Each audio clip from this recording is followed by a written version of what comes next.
Selamat pagi, sahabat Alkitab. Marilah kita memulai hari ini dengan perenungan firman Tuhan. Bacaan Alkitab kita hari ini berasal dari kitab 1 Raja-Raja pasal 2 ayat 26-35. Kepada Imam Abiatar, Raja berkata, "Pergilah ke Anatot, ke tanah milikmu, sebab engkau patut dihukum mati.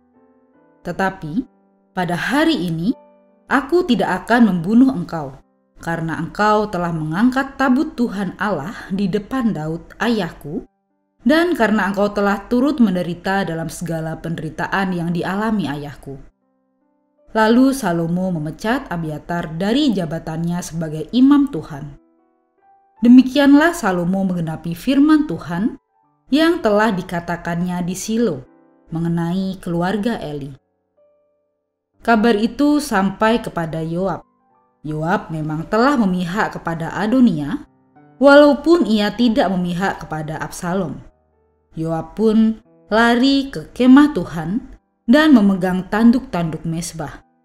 Kemudian diberitahukanlah kepada Raja Salomo bahwa Yoab sudah lari ke kemah Tuhan dan berada di samping mezbah. Salomo lalu menyuruh Benaya bin Yoyada, katanya, "Pergilah bunuh dia."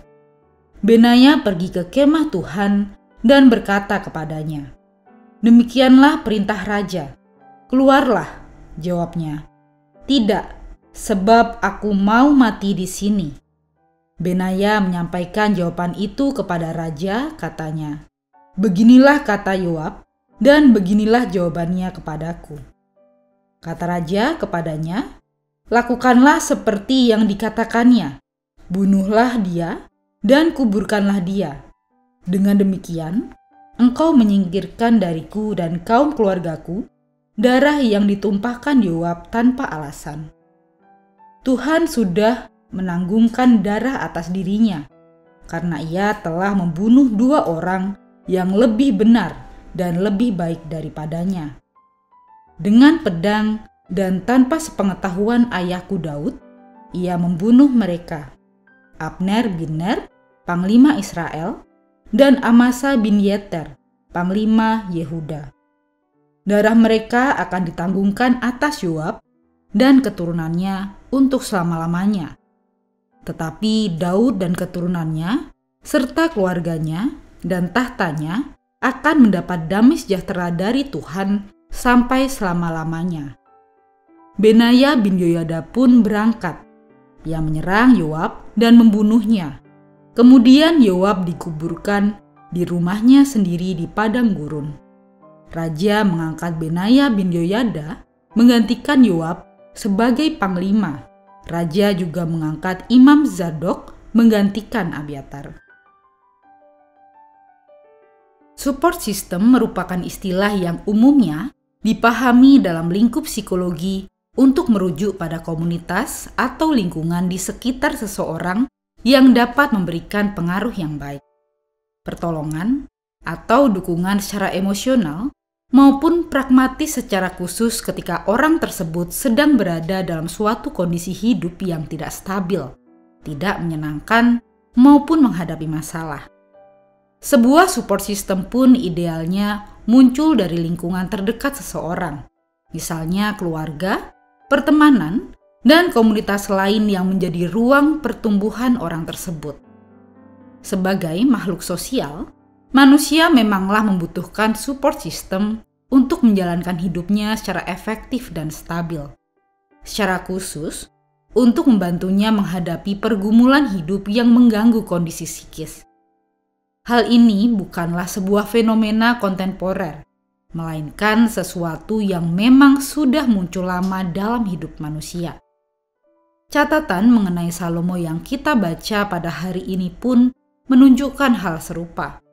Kematian Yoab dan lengsernya Abiatar dari jabatan imam telah menjadi semacam penegasan otoritas Salomo di tengah konflik atau intrik kerajaan yang sudah berlangsung sejak lama. Ia telah berhasil mengukuhkan kekuasaannya atas musuh-musuhnya dengan menempatkan beberapa orang kepercayaannya untuk menempati posisi-posisi sentral dan signifikan dalam lingkungan militer dan keagamaan.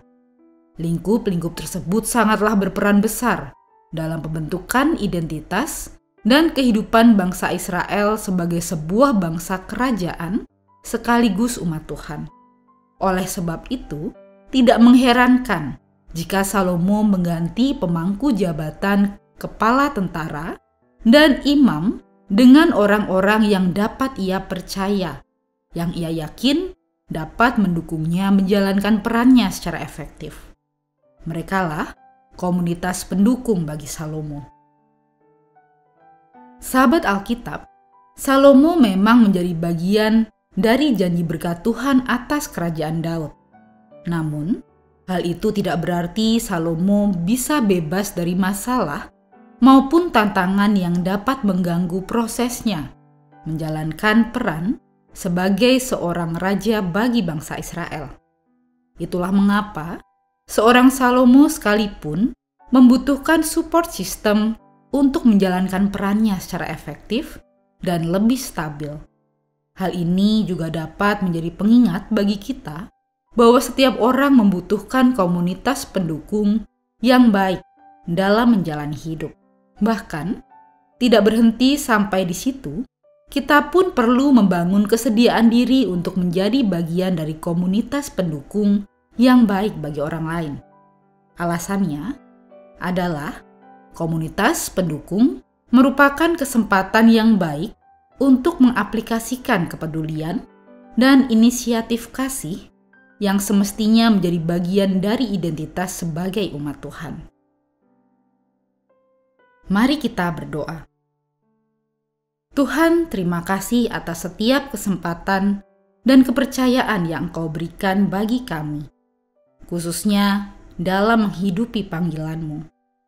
Mohon hikmat-Mu ya Tuhan, agar kami dapat menjadi teman atau sahabat yang memberikan dampak positif bagi orang di sekitar kami, menjadi support system yang baik demi kemuliaan nama-Mu. Amin.